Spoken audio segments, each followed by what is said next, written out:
first video of the first, can we have the video of the first keynote speaker?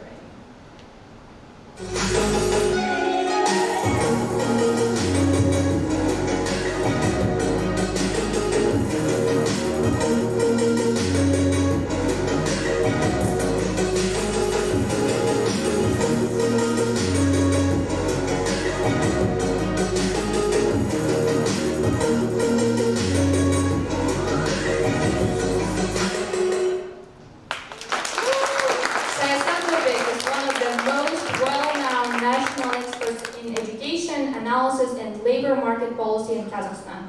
He's the creator of iconic education project in the region called, he's the CEO and founder of BTS Education. It is one of the leading education and technology companies in the country. Meet the multilingual public figure, speaker, lecturer, and a teacher, Sayasat Nurbek.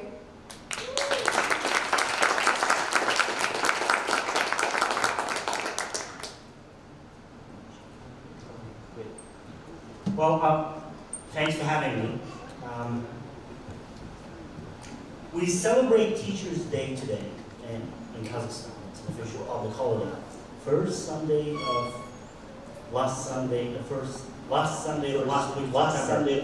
September.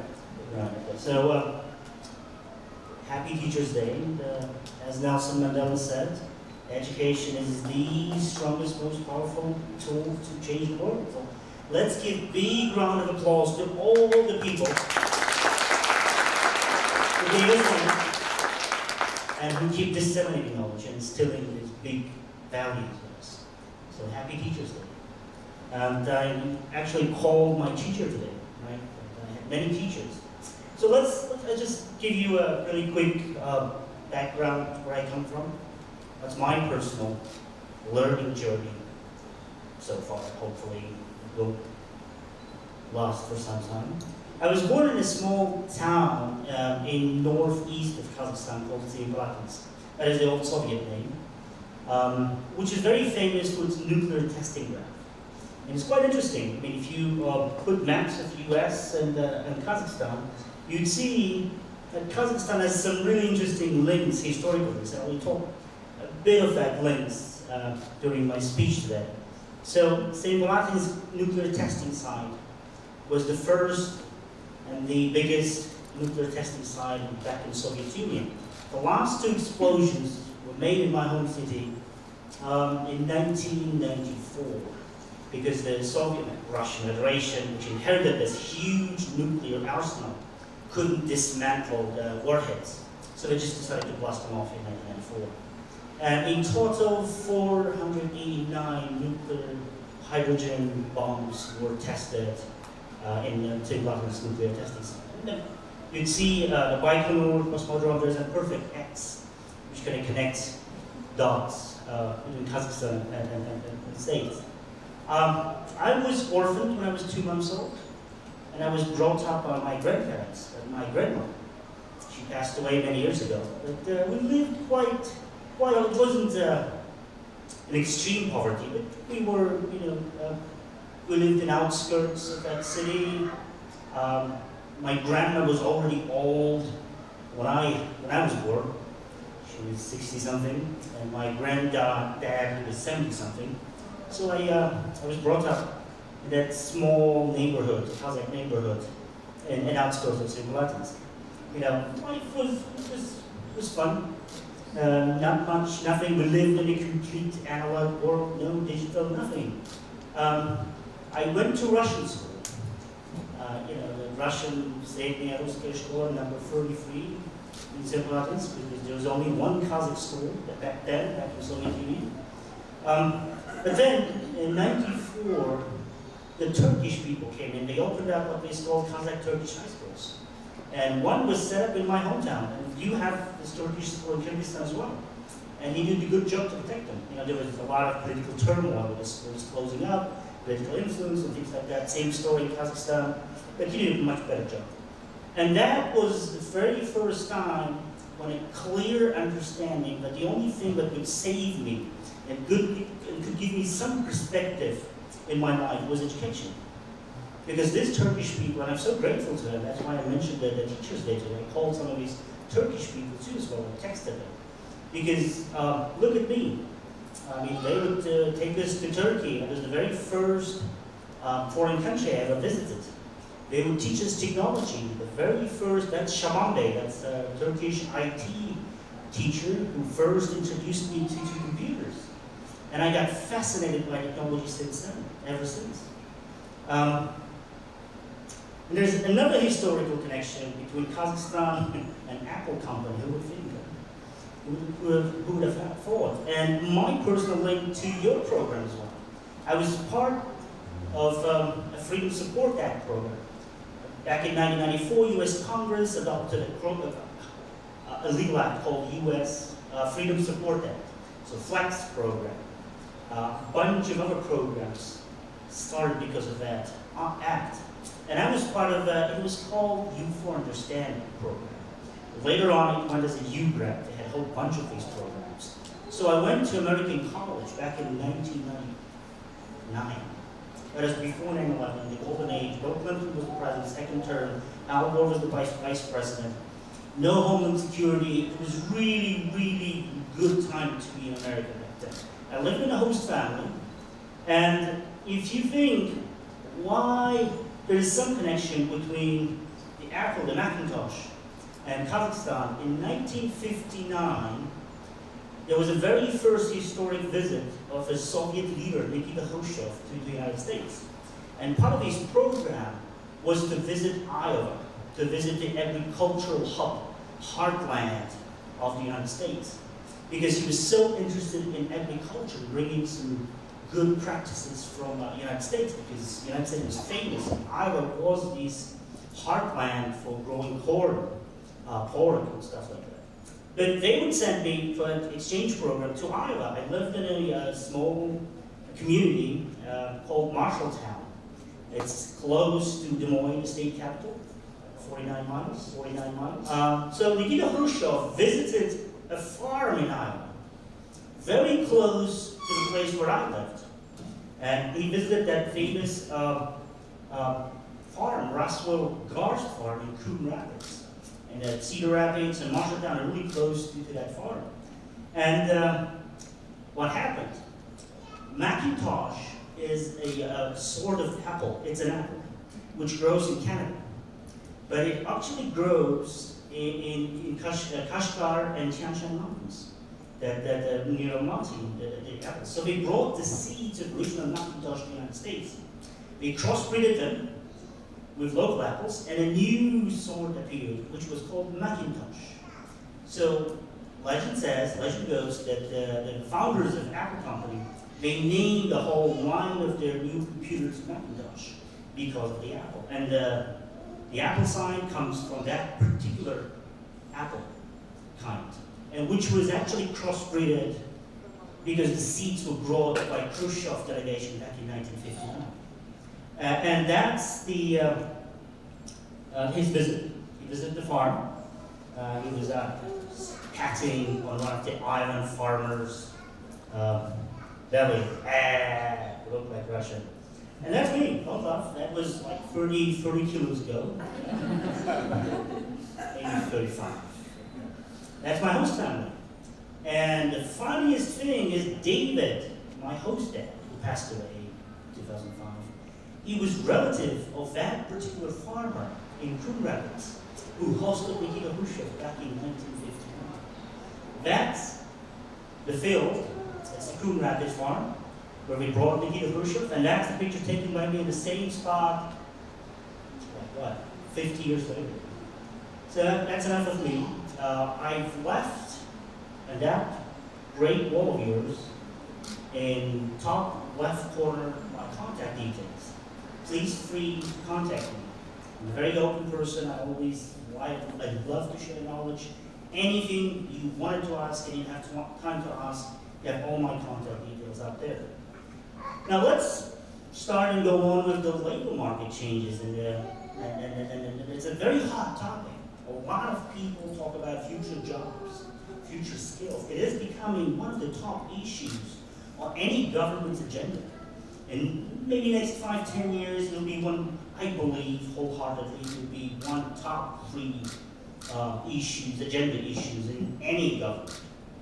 But let's start with a question. Why do you think it is important to talk about future? Why all of a sudden we have so many people talking about future? 20, 30 years ago, a lot of people would talk about now, about the great past, great glory. But nowadays, any speech you attend, any interview you listen, there's always some mentioning about the future. The future. Why? Yeah? It's another revolution coming? Because there's another revolution coming.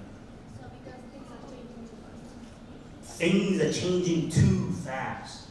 Good one. Another? VUCA world?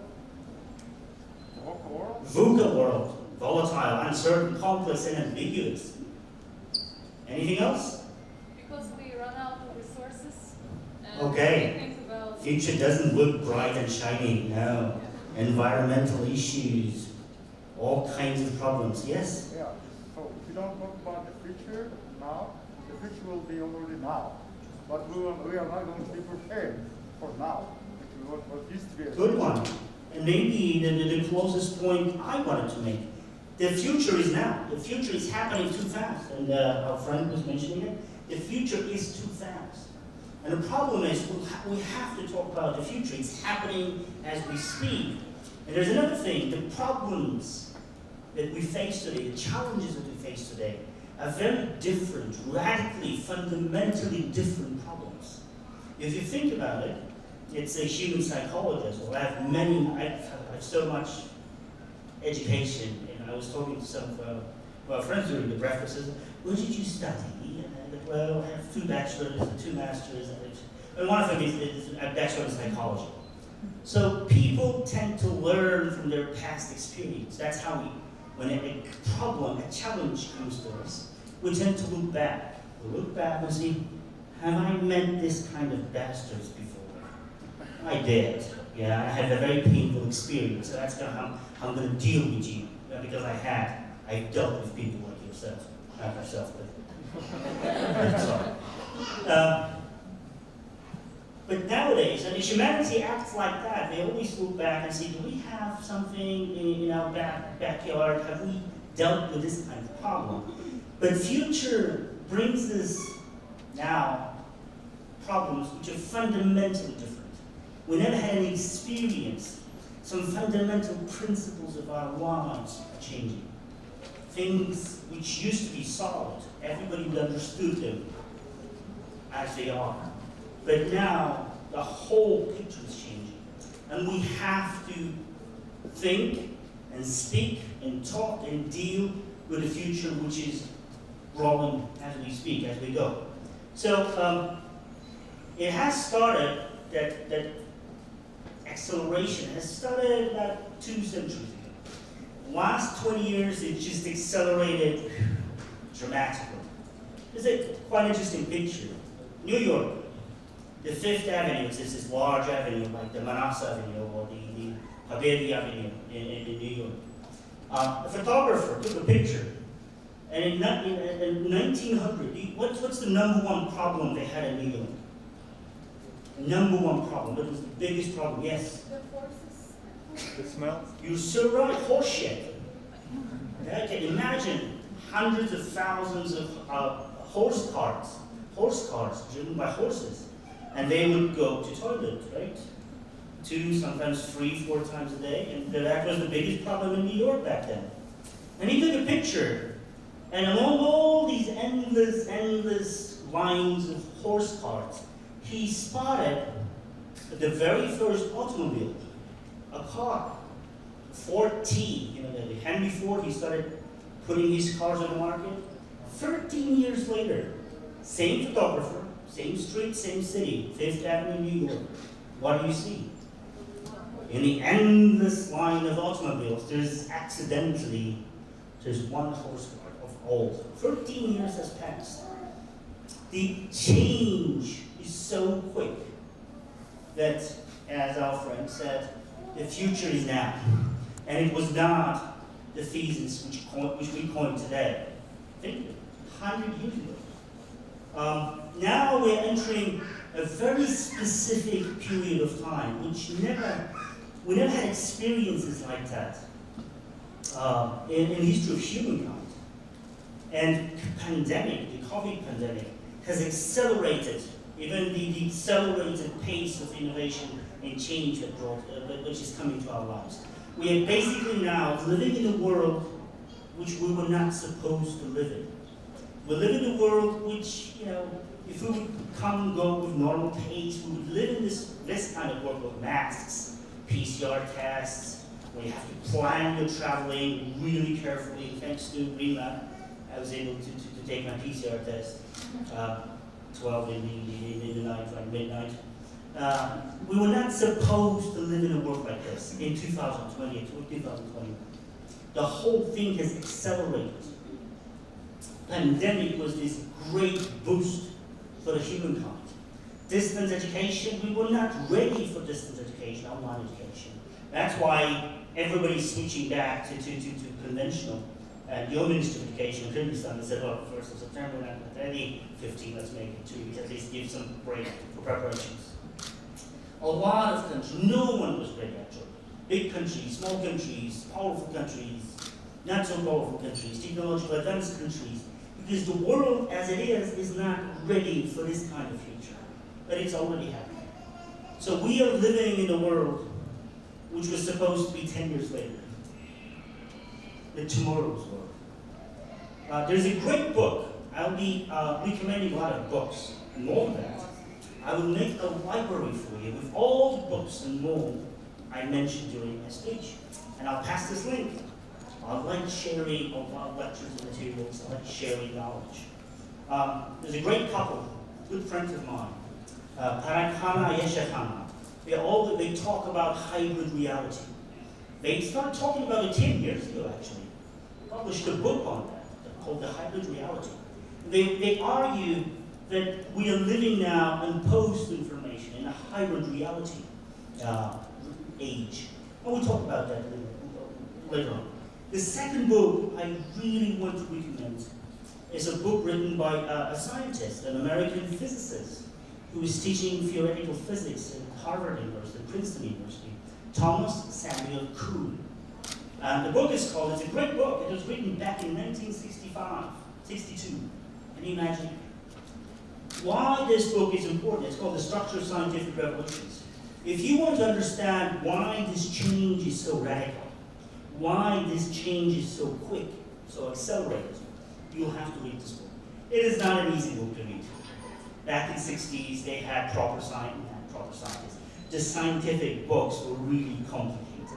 Now we have pop science, right? We have all kinds of funky business, karaoke capitalism, which the scientists, it's a good job they do actually. They try to explain complex things in a very basic language, open to the public. But back then, 60s, was not. The language is a bit different. But it's a very useful book. Spoiler alert. I'll give you two principles, major ideas of this book, and one is quite interesting. So what did Thomas Kuhn study? He studied all kinds of industrial revolutions happened in the history of humankind. And he came up with a very interesting principle, a rule, a law, that reflects that big revolutions. So we had several big revolutions, industrial revolutions, as we call them. The first industrial revolution, the steam engine. James Watt, this Scottish inventor, he invented the steam engine. Everything has changed. Industries, steel production, construction, steamboats, steam engines, transportation, railroads. It was a huge revolution. But then comes the second revolution, second industrial revolution. We call it Tesla, electricity.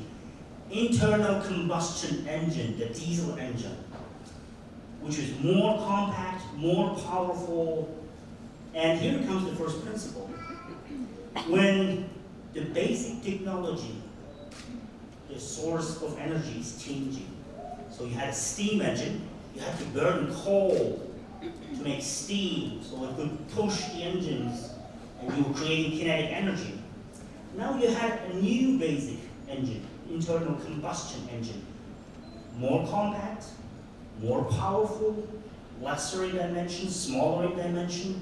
What happened to the old basic technology, to steam engine? What happened to them? From the history. They were gone.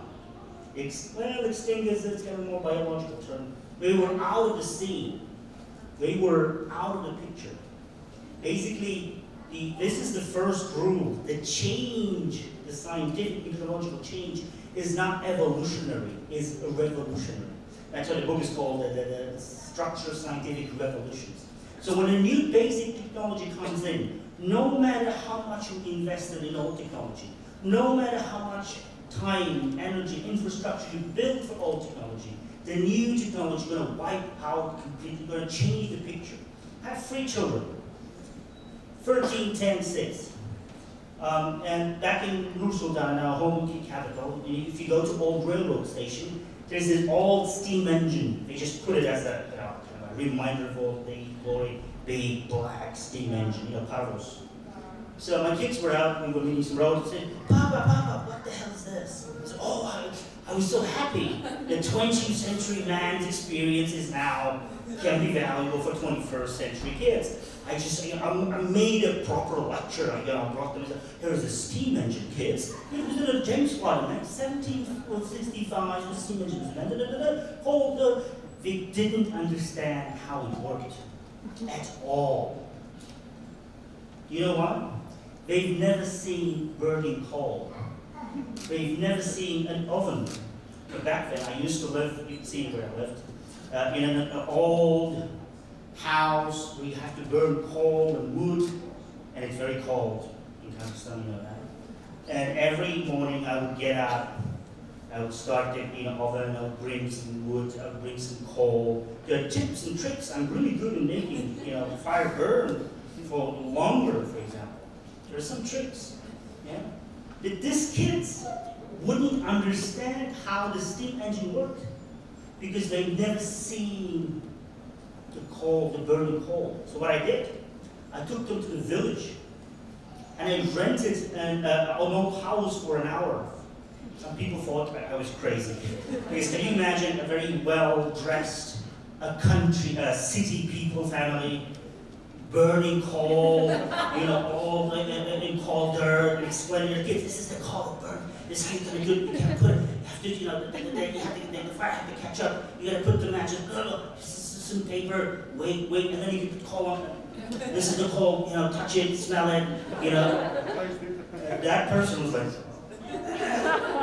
okay, I paid your money, thank you so much, invaluable experience for my kids. Okay, next time I'll call you back. Okay, he was really, really surprised. Most likely thought I was a bit, But when this all basic technology is wiped out, it's not only wiped out as technology, it's wiped out from our culture. It's wiped out from our everyday lives, from news, from language. These old terms, old technology terms, are not used anymore. They're not in the literature or newspapers. It's the first rule. When a new basic technology kicks in, it just wipes out the old basic technology. And finishing up the famous quote by Henry Ford, if I would ask my clients, what do you need? They would ask, the faster horse. But I didn't invent the faster horse. I invented a completely new means of transportation.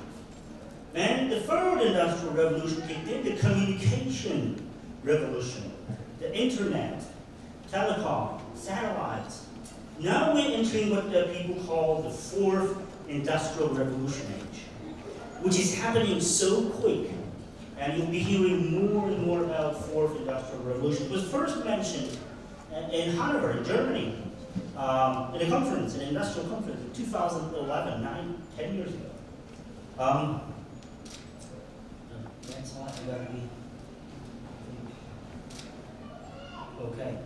So the first rule, principle from Thomas Kuhn's book, the change is radical, revolution. It's not evolutionary, it's revolutionary. The second principle is quite simple. The pace, the acceleration of that change, radical change, is quickening. The first industrial revolution happened around 1750s, followed 150 years ago by second industrial revolution, and the third industrial revolution 100 years later. And now the pace of change is so quick. Can you imagine the GSM standard, the one we use in our smartphones?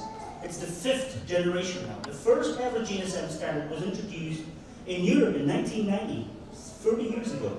We have 5th generation now. So every 6 years, if we just divide it, every 6 years we have a new standard. It is so quick now. So these two things. Let's watch a pretty quick video now. It's just a 50 seconds video. Autodesk. You've heard about this company. It's a very innovative company. Yeah, it's someone who's actually used AutoCAD, computer-aided design. They've come up with a software called AutoCAD, computer-aided design, right, which became an instant standard for anyone in construction, and project automation, in computer-aided design. It's because architects, constructors, it became an instant standard.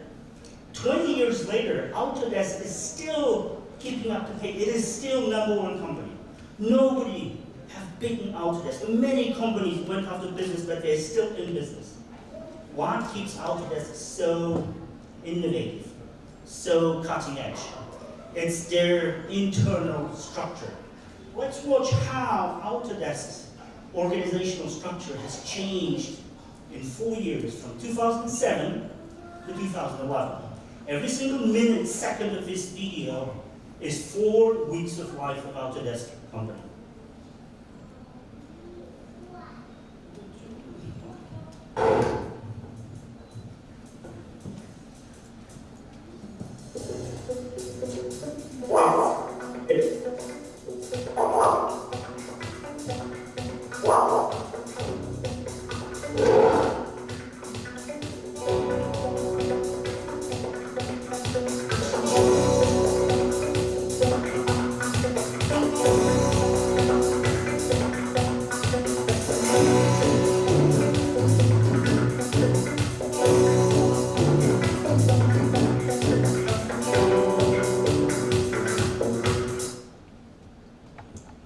What you've seen in this video is how their organizational structure changes.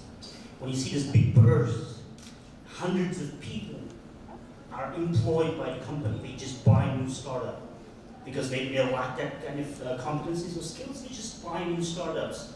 When the job is done, the project is finished, they just move them around, or they sell them back, or they hire new people. There's not a solid organizational structure. They always follow the market. They are very, very cutting edge. They're very advanced. And they change so quickly.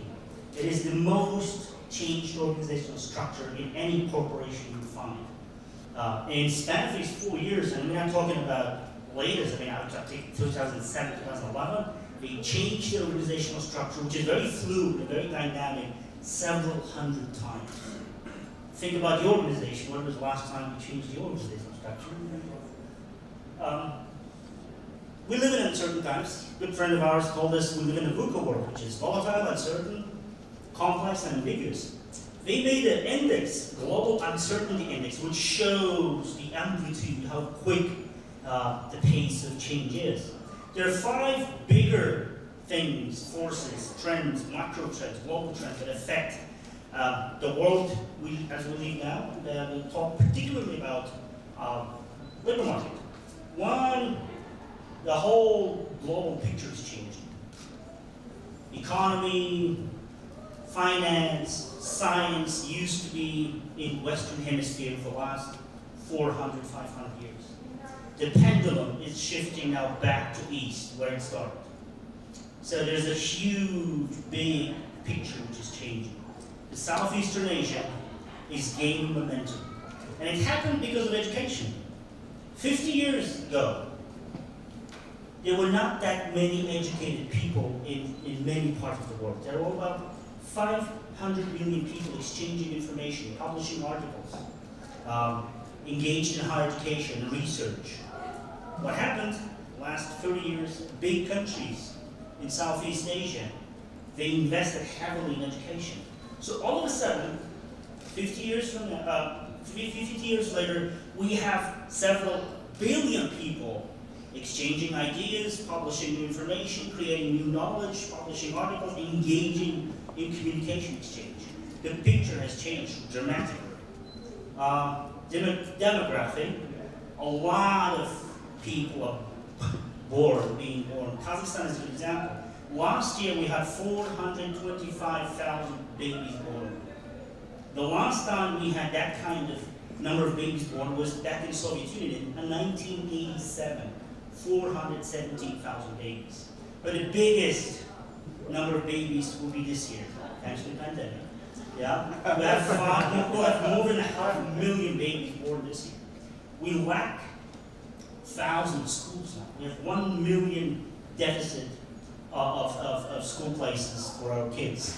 So we are investing heavily now in building new schools. And it's everywhere. I'll show you a map really quick. But technology is the biggest trend which is now pressing the labor market. Look, just to give you a clear picture of what's happening, there are more people living within this circle than out of that circle. So the majority of world population is living in that limited circle. Here's a map. If anyone finds Kyrgyzstan and Kazakhstan on this map, I'll give him a very special gift. Please try.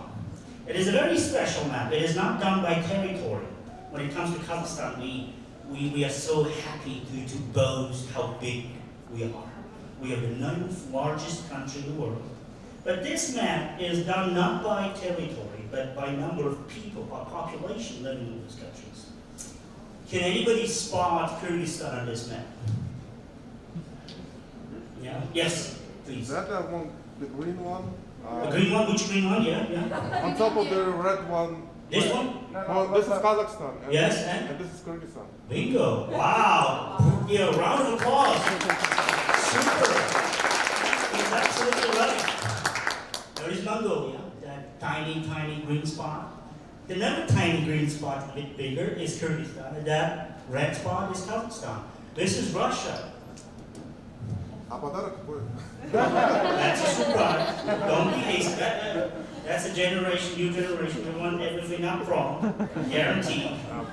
My generation would say, who mentioned it? This generation. So think of it. Look at this map. How huge, how picture has changed. Think of Indonesia. It is the largest Muslim country in the world. Almost 300 million people living in Indonesia. They have 95 million school kids in Indonesia. Think of Africa. We don't know much about Africa. You know, it's like we have very strange understanding of Africa, but it's the fastest growing continent in the world. It has three countries with more than 100 million population. Nigeria, 200 million people living in Nigeria. Ethiopia, 110 people. Egypt, 100 million people. Africa has the fastest growing population in the world. Nigeria is a small country, 26 million people, just above Nigeria. 7.8 children per family, average. There's another tip for you. You want to learn a new foreign language, learn French. Because with that pace, that speed of population growth in Africa, 2050, 80% of all younger people on Earth, younger than 35 years old, will be Africans. And if it goes like this, by 2100, 85% of all people living on Earth will be Africans. You watched that Matrix Revolutions, remember when they go down to Zion, all black people dancing there? It's kind of true.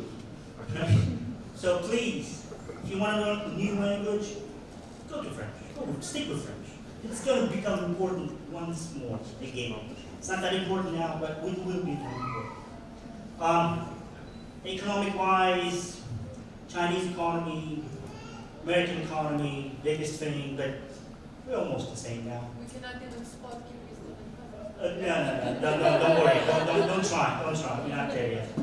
Yeah, the trade volumes, the penetration of mobile technologies, everything has changed. And investment in startup, venture startup, everything has almost coming to an equilibrium between the East and West, and there is an understanding it's going to either end in a global conflict, or somebody's going to use force to solve this problem, or it's going to solve somehow. But it's going to be solved somehow, but the historic pendulum is going east.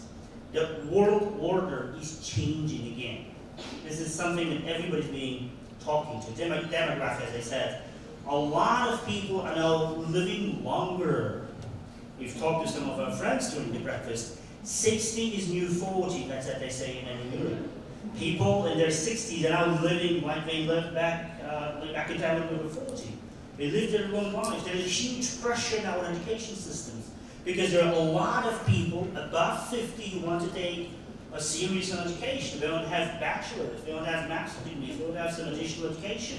Entertainment industries now scratching their heads, oh shit, we're going to open up a whole new page, adult entertainment. It's not. It's different, right? It's adult entertainment. Tourism, everyone's like, wow, we have a huge new number of people. Urbanization, that's another story. The biggest cities, now it's China, obviously. The Chinese Communist Party, the people of PCR, they decided to have united city administrations because the cities are growing so big. We have Guangzhou and Shenzhen, there's new Silicon Valley of China. And these two small fisher villages 20 years ago, they've grown so much that they can't handle them anymore. We have decided to combine their city administration. But the biggest city agglomeration in the world is in this Chengdu and Chongqing provinces. 80 million people living in that big agglomeration area. Can you think about it? If you take Jakarta agglomeration, it's about 35 million people now in Indonesia. Imagine a city where you have 35 million people living. Imagine the capacity and complexity of problems the city administration have to solve every day. The sewage, for example. Imagine 35,000 people go to the toilet twice a day, sometimes 3 times a day. Yeah. New York, 1900. But the biggest example of change, the radical change that is happening, is this. For millennia, people lived in a physical world. All our parents, even myself, my childhood, I showed you some of the pictures. It was a completely analog, physical reality. There was nothing digital in my life. I still remember that time. I can speak that. I can talk about that. Nothing. We had no TV. We had no Wi-Fi, internet, nothing. The TV we had was analog. And if you wanted to have a stronger signal, you had to climb on your roof, and you would open the window, and you would turn that antenna, analog antenna, and your uncle would have, stop, okay, that's it, okay, right, good, just fix it like that. And you would be turning the antenna to try to catch the analog signal. And nothing, you couldn't really change many things in physical reality. There are laws, there are physical laws. Like gravity, right? That's it. I can't jump too high. There's gravity. Can I change gravity? No. It's physical reality I'm living in. But all of a sudden, 20, 30 years ago, something really different happened in our lives. A second world happened. A virtual reality. It's as if our reality has split into two.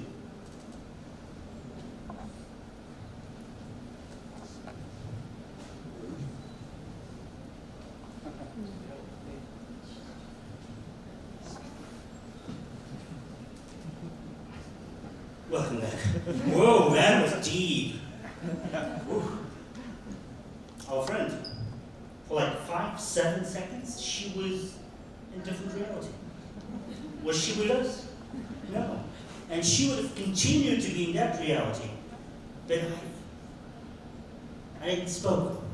And her brain was sending signals to her. Look, something is happening. There's silence all of a sudden. Look up, please. Something strange is happening. It is silent. Too silent. Silence of the lambs. It's dangerous. And it's like, welcome back to physical reality. Thank you so much. But what took you so long, right? Can you imagine how complex is our reality now? It was so obvious, so physical, so how do I put that? Simple back then for our parents, because there was nothing. It was just this physical reality. And can I borrow your phone for a second, please? We were given this. What do you think it is? Gateway. Device. Good one. We're very, very prepared. It's a gateway. It's not just a phone. It is a gateway, a passage to the other reality, right? And every now and then, not every now and then, every minute you have an access to different reality, which has everything: entertainment, communication, knowledge, reading, friends, fun, your favorite books, your favorite shows, everything gets in it. I don't know what's in your phone. It's much more interesting than what we're doing right now. Because it took me 7 seconds. And if I didn't shut up, she'd probably be back in your virtual reality, digital reality. Think about it. If you realize this concept, just try to ponder on this concept. Try to think about this concept. You would understand a lot of things happening, changing in our lives. Why? There's a very important thing. Physical reality, we are limited by laws. Certain laws we can't break. Do these laws apply to new reality? No. There are different laws. There's different reality. And I'm so happy the 4th installation of Matrix is coming up this year. I'm waiting for it. Because this particular movie shook me. I was very young back then. 99 when it first came out. Brothers. They're sisters now. They used to be brothers. You see how radical the world is changing? So Wachowski brothers shoot the movie first. Now Wachowski's sister is making the 4th season. The world is changing quite radically. The Matrix was the very first movie which actually started, not the very first movie, which actually took on this question and said, what will happen if we completely go to that from physical reality to virtual reality? What will happen? How our lives will change? It is a very interesting question. Think about it. And I do recommend to watch this movie. It's shot by another great American director called Steven Spielberg. It's called The Ready Player One. It was released back in 2018, which is one step to the Matrix. Yeah? It's like, spoiler, I can't spoil it, just watch it, okay? It's a nice movie. It's a great movie which kind of raises all these issues. How do we keep balance between physical world and virtual world? What if we stay in virtual world long enough? Well, would the taste of real world go? Finish off? Why do we need physical world in the end? There's a big question in the spoiler, sorry, just question. Think about it. Oops. Think about it. How fundamentally many things that we took for granted has changed. The wealth was a fundamental value, unfortunately, in our lives in the history of humankind. When we go to school, they teach us, wealth is not important, money is not important, it's all about values and happiness and friendship and respect. But then you go out in the real world, you quickly understand we've been lied to. And wealth and money are important, unfortunately. And wealth was always a material thing, right? In the history of humankind, millennia, material thing was meaning wealth, right? Cattle, in our history, Kyrgyz history, Kazakh history. All the names we have, Tunanbai, all names are like, they're all cattle. Cattle, he has many cattle. Lands, gold, slaves, buildings, physical. But look how the picture has changed in the last 15 years. It's an old one. I should have updated it, but I mean, I just wanted to show you the trend. 2001, 20 years ago, all the richest companies in the world, market cap, were physical companies. You know, they work for physical work. General Electric. And it was the very first year when a non-physical company, technological company, was in the picture, the Microsoft. 15 years later, the picture has completely changed. And it remains like this. Unless, I mean, the figures have changed dramatically. Apple is number one, 2 trillion, 20-something $100 billion market cap. Can you imagine?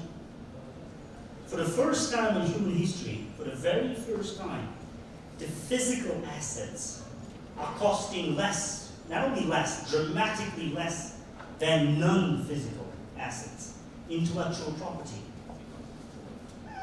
is now costing much more than any physical company could do. It is amazing. In Kazakhstan, we have a very good example of that, Kaspi Bank, which is a very small bank taking the physical assets. We don't have many branches. We don't have, it's a very small bank compared to Halyk Bank, huge bank. We have the largest regional branches. We have the largest number of banking machines. But they are valued 3.5 billion. And Kaspi Bank, thanks to its intellectual property and algorithms, they are valued $22 billion. And Ruby, remember the first speaker, keynote speaker, he made an example of it. Their market cap is as much as Yandex. So this is really, really changing. But the biggest radical change that happened is this. The first industrial revolution, the second industrial revolution, the third industrial revolution, they've replaced humans in physical capacity. But none of these revolutions was able to replace human in his cognitive capacity. Only humans could speak, could interact, could have emotional communication with other human beings. But even this natural monopoly we had, we were monopolists. The stupidest human being, the stupidest, the most uneducated, was still a monopolist. Only he or she could talk, write, communicate, and so on and so forth. Now even this monopoly is under big pressure. AI has come, right? And let's just watch the last video, a very short one. It was introduced back on the 18th of May, my birthday, 2018, the Google Demo Day. Sundar Pichai, the CEO of Google, has introduced Google Duplex, the very first algorithm that can act on its own and can make his own decisions. So imagine you want to have an appointment with a hair salon. So you just take your Google Duplex assistant, can you please make me an appointment Saturday around noon in some of the hair salons where I usually cut my hair and not too far from my house. Let's see how the Google Duplex talks to a hair salon manager.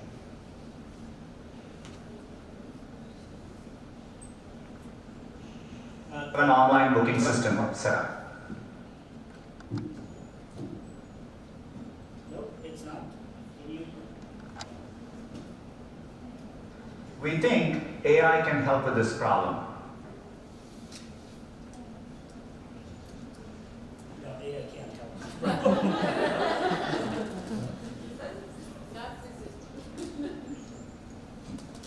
That's the last video. We're going to go very quick recap and then we'll go to Q&A session.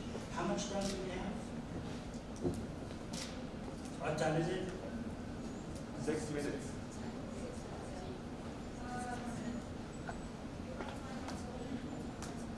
And it's 10:50. If not, it's okay. So we've come up with a solution. A lot of companies, a lot of countries now try to think, okay, the world, the labor market is changing. What do we do about it? And the biggest problem we have right now is that education systems are dragging behind.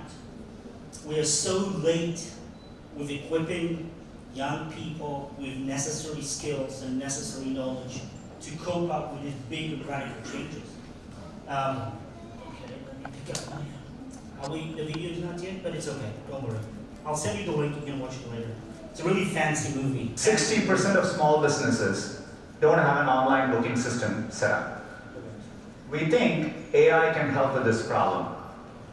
So let's go back to this example. Let's say you want to ask Google to make you a haircut appointment on Tuesday between 10 and noon. So what you're going to hear is the Google Assistant actually calling a real salon to schedule the appointment for you. Let's listen.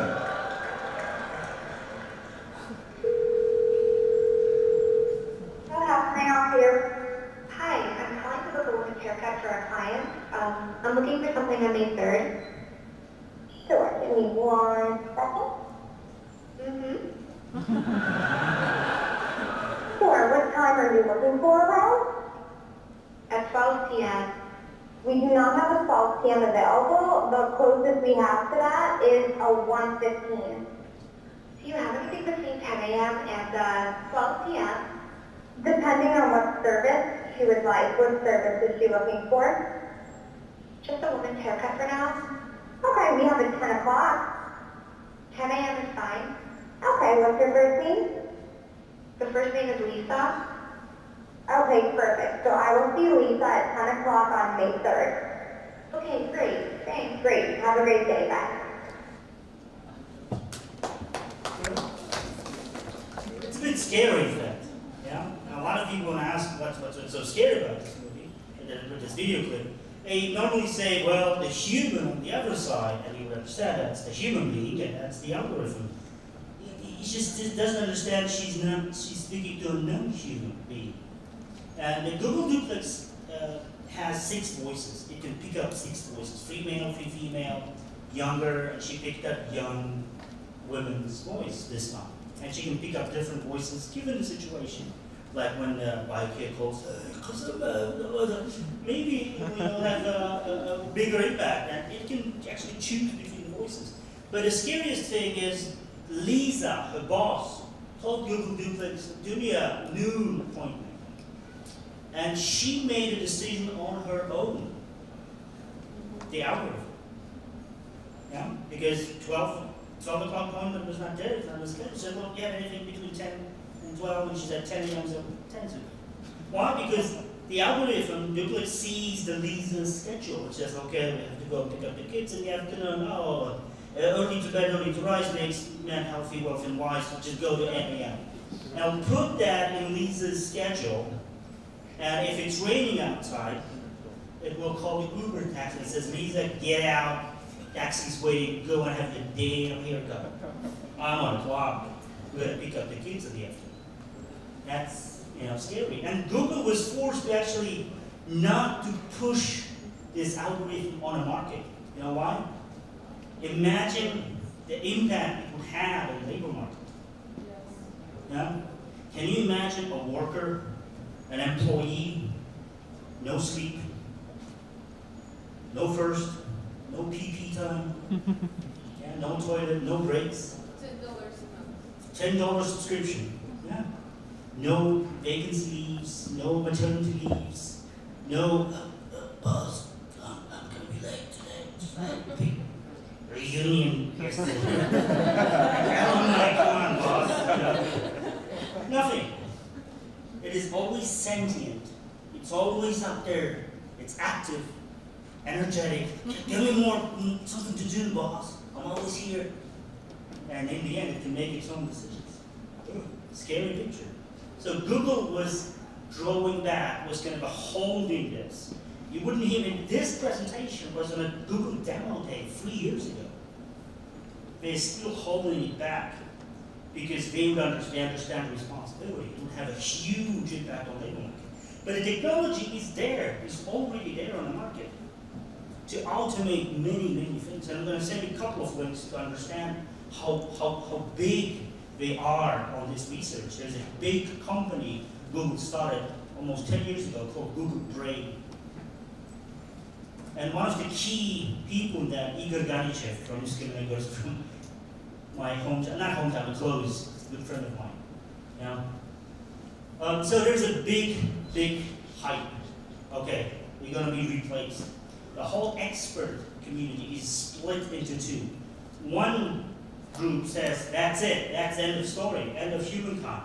Yeah, like Oxford University or MIT, they say, look guys, we're going to lose it. So there's a huge research group, Oxford Martin School, the Future of Job Project. Carl Benedict Frey, Michael Osborne, are the top researchers in that field. They say by 2030, 10 years from now, 2 billion people will lose their jobs because of automation. That's half of all the global workforce. That's kind of at the extreme, one extreme. We're going to lose it! People. And there's a second group, which I belong to that group. We say, okay, it is okay. Don't worry. We've been in a situation like this. Look at the history. 1850s, big thing happened. A lot of people back then, global workforce was almost 50-60% in agriculture. Then came the steam engines and everything. They switched to blue-collar work. Now the automation, they switched to services, to service industry, to white-collar work. So, we've learned, humanity learned to train and retrain, skill and upskill. We adapt, basically. Because technologies create a lot of new jobs, a lot of new skills. And I have to, stop here, right? I'll just show you something we did last year. We spent 3 years looking into different frameworks. How do countries deal with this kind of problem? There's an excellent program called the My Future Skills in Singapore. Jenny would know about it. Singaporean government had introduced this program, My Future Skills Singapore. Every Singaporean citizen is given a deposit, an annual deposit of $500, which he can spend on his upskill programs for the specific skills which are needed by Singaporean economy. There's a huge program started by UK government with Oxford University. But we've come up with something different. We've come up with our own framework, research framework. And there's a similar project in Russian Federation called the Atlas of New Professions. Atlas Novых Профессий. So it's by Skolkovo School, yes. We've partnered with them as well. We've learned their methodology, which is called the Skills Technology Foresight, STF. But we've adapted it. We've changed that framework. We've used different research methodologies to build our own framework. And I would be happy to share that framework with any organization in Kyrgyzstan who would like to use what we've come up in Kyrgyzstan for Kyrgyz labor market. So basically, we were able to see how different trends, ecological, technological, environmental, psychological, cultural, affect the job places, how they change skills and competency frameworks. That project was successfully implemented in Kazakhstan last year. We have come up for 9 priority centers. We're starting second stage this year, next year, stage 2. So we were able to come up with 463 new skills and professions. And now we use this atlas to start career advisory in all of Kazakhstan's schools, primary, secondary, and high schools. And we use this atlas to start new curricula in Kazakhstan vocational schools and universities. We've learned how to start a curriculum development program. We have 20 new jobs, new professions, which will be taught in Kazakh vocational schools this year. And a whole bunch of new bachelor programs and master programs in cybersecurity, drone operations, AI, predictive analytics, and some sort of thing. I will send you a link. I'm going to stop here. I will send you a link where we put all our research, all our findings, all our methodology open. It's under Creative Commons license.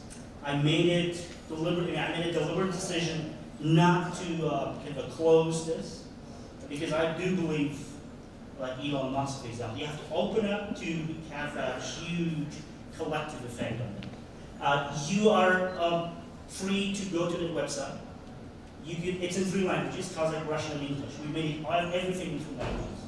You could share it with your colleagues. You could use it for your own career advisory, for your own professional growth, for your own upskilling and reskilling trajectory, personal trajectory.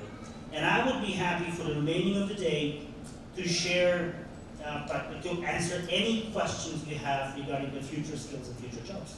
Thank you very much.